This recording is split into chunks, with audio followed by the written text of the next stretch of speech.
Consider an animal in the woods. They physiologically, very little differences between wild animals and humans. Physically,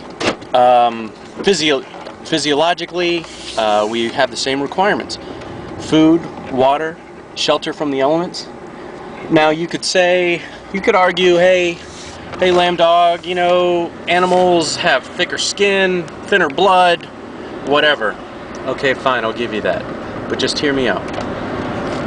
The biggest difference between us and an animal in the wild is psychological. The animal knows what it needs. It keeps its priorities straight. When its belly growls, it knows it's time to eat. When it feels that thirst in its mouth, it knows it's time to find water.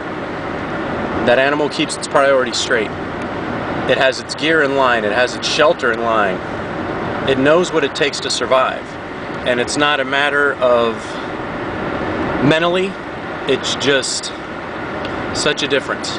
And what you need to do is, when you're in the woods, you need to have near an animal mentality. Not in that you let go of your humanity, but in that you grasp a hold of your survival. You appreciate your existence. You appreciate what it is that makes you go, what it is that makes you tick. You're tough. You're a lot tougher than you think you are. Your body has limits that you will maybe never find, and maybe you won't have to find them. Maybe you may find that it's fun to explore those limits just to see what you're capable of.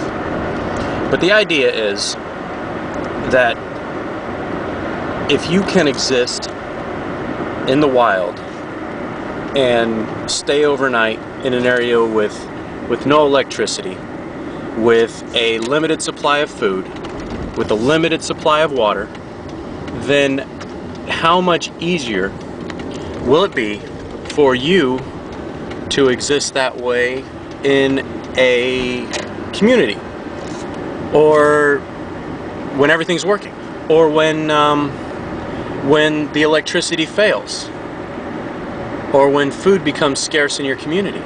It's no longer a big deal to survive, because mentally you are already prepared. Your brain has that gear that you can shift into that will allow you to cope with what it is that is going on. That's the advantage of being outdoors.